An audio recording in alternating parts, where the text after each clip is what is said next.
Hey everybody, welcome to the show. I am your host Sandman. Today I'm going to be reviewing Covert Instruments slim pickings. Let's get into it. So I've already reviewed the Riv Pick. I believe that was a really good review. I think that was actually the first time I even used the tool, and I just started slaying locks on camera. I absolutely love the Riv Pick, and I also I believe I used the same turning tools that come with this in that review. I'll provide a link to that video in the description down below. I highly recommend you check it out. However, I wanted to talk about the carrying form factor that we now have with what's called the slim pickings. So Covert Instruments is known for its Covert Companion, and the Covert Companion is a multi-tool that is primarily designed for bypassing locks. However, it did offer tools for single pin picking and raking, but people are always complaining like, oh, it's not comfortable, I got to use it like a pistol grip. And I just don't think that that's what this was intended for by the company and by the designers. I think this is a multi-tool. I think this is great, fits in your pocket. I keep it in the center console of my truck, and it's primarily for bypassing locks. I mean, the amount of bypass tools in this thing is absolutely ridiculous. I've got so many bypass tools in here, from warded to comb picks to jigglers, all kinds of stuff. And I totally feel comfortable raking and stuff like this, but I agree, I'm not a super fan of maybe single pin picking with this, but that's why the Riv Pick comes in. The Riv Pick is actually designed to fit inside the Covert Companion. So the Riv Pick fits in right here, and then the Turning Tools expansion kit fit in right there.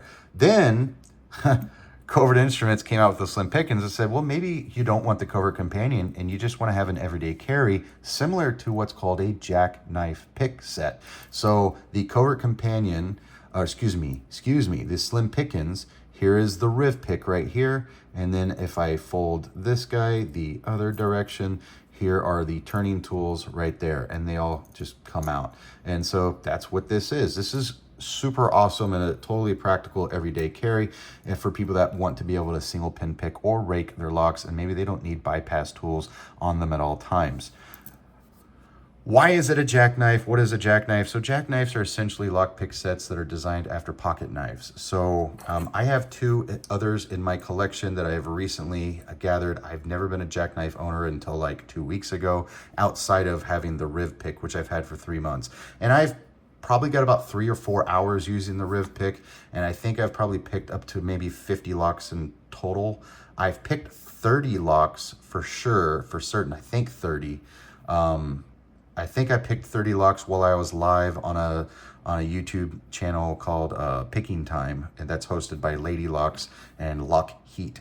And so about 90 minutes time, I picked like 30 or 40 locks doing that with just the Riv Pick, because I thought it would be a fun challenge to myself. And then I've probably picked another 20, not on camera or whatever it is, what it is. So I actually spent a lot of time using this. I think this is fun to use. I'm still trying to work my way through the motions with these guys. However, there are some pretty huge setbacks with these jackknives. So the Multipick jackknife is really nice, really awesome. I review a lot of Multipick tools, and I even have a discount code currently with Multipick, but I would like to recommend that the Multipick it's super fun, it's super awesome, super lightweight, very functional profiles, but it only comes with a singular turning tool that is bottom of keyway.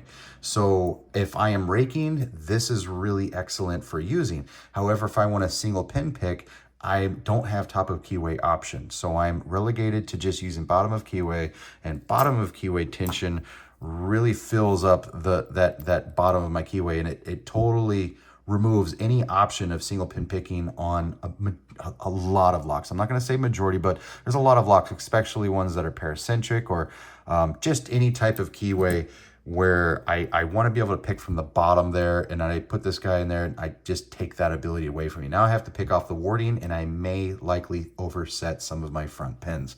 So I love all multi-pick products, but this is a little bit limited without that extra turning tool. The Lockmaster from Went, however, solved that issue, and they have a bottom of keyway turning tool and a top of the keyway turning tool. So now I can confidently and comfortably single pin pick, and I can rake. Whenever I rake a lock, I like to use bottom of keyway tension. Let me, here we go. So I have a Brinks here. Whenever I rake a lock, I like to use bottom of keyway tension.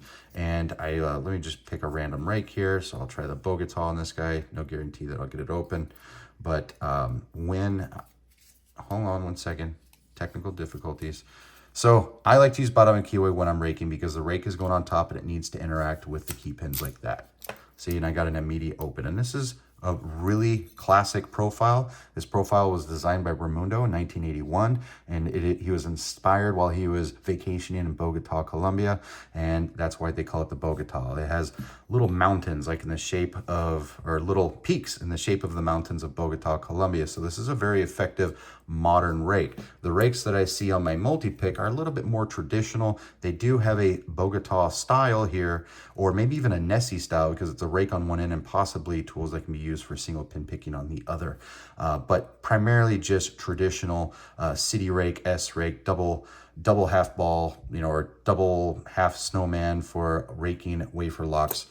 It is what it is. However, when I am single pin picking, and I'll use the Lockmaster here. When I'm single pin picking, I don't want to put the turning tool at the bottom here because I want to have room at the top. I want to put the turning tool at the top of the keyway here. And that is what is awesome about the Riv Pick, and where the Riv Pick shines is that it has 4 different sizes of top of keyway. So as I take this turning tool and I place it at the top, I now have the option of single pin picking my way through locks that may have security pins. I'm not always able to rake locks that have security pins. That's what security pins are designed to stop.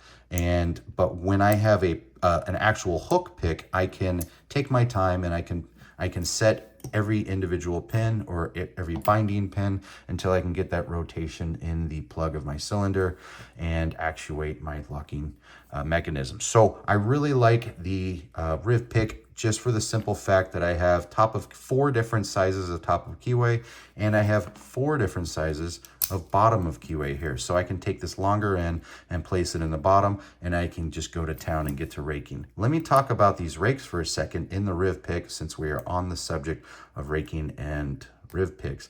And that is, these 2 rakes here are very unique in the sense that we have a quint and we have a quad. So we have a quint, so that's 5 peaks, and a quad that has 4 peaks. Very similar to a Bogota design, but a little bit more subdued. And same here, but it's a lot thinner. These smaller profile rakes are really great for master locks, and I want to say American locks or anything with really small key pins. And these larger ones are really great for quick set and schleg, or any type of pins that actually have a really large, let's say like a pin height and pin depth. So, you've guys seen a rake before, and you've seen me rake plenty of locks, but that's the benefit of that. Whereas I feel like when I look at other jackknives on the market, I feel like people are just kind of just putting random rakes with no thought to it into their jackknife. I'm not saying that specifically about any particular one. Like I like that Lockmaster has a Bogota and a Snake and a city rake. What else do you need? I don't think you need anything else. But I feel like when I got the expansion set, so this is the expansion for Multipick, and it came with a whole bunch more turning tools. Some of these rakes are a little bit suspect. They're just old HPC designs I've seen, and they're not really designed by anybody that actually picks locks. It's just designed by somebody that makes lock picks, and maybe perhaps had some locksmith from the 1980s or 1990s do some consulting for them. I like that the 2 rakes on here are actually designed by someone named Christina Palmer. And Christina Palmer has actually done a lot of work with Multipick, and she's actually done some consulting with Covert Instruments. I don't know if she's done any consulting for these Lockmaster tools by Wendt, but with Multipick and Covert Instruments she has. So these are very modern profiles for those rakes. That being said, I don't really know what else there is to say about this that I haven't covered in my Riv Pick video. This thing folds up super small. Let me see if I have something I can measure this by. So, so this is just under 3 inches in length. And when it is extended, we are looking at just under 5 inches in length. And when I compare this to a full-size Covert Instruments lockpick, so this is from the F&G, it's got 2 picks and it's wrapped up. I would never pick a lock like that, but it is nearly identical in size. Look at that. I mean, it's nearly identical in size. Same width, nearly the same length. So when you are picking a lock with this, it just feels like an actual lock pick.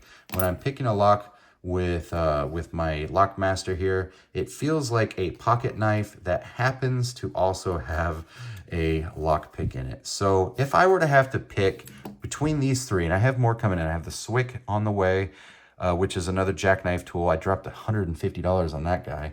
And then I also spent a couple weeks back like $90 or $100 on the Sparrow's Escort, which I think is going to be hot garbage like all their other products. I'll have 5 jackknives so far to compare. As of right now, as of this video, I'm going to have to give a little bit of an edge to my Covert Instruments Riv Pick. I think this is a little bit more practical. I like the modern profiles.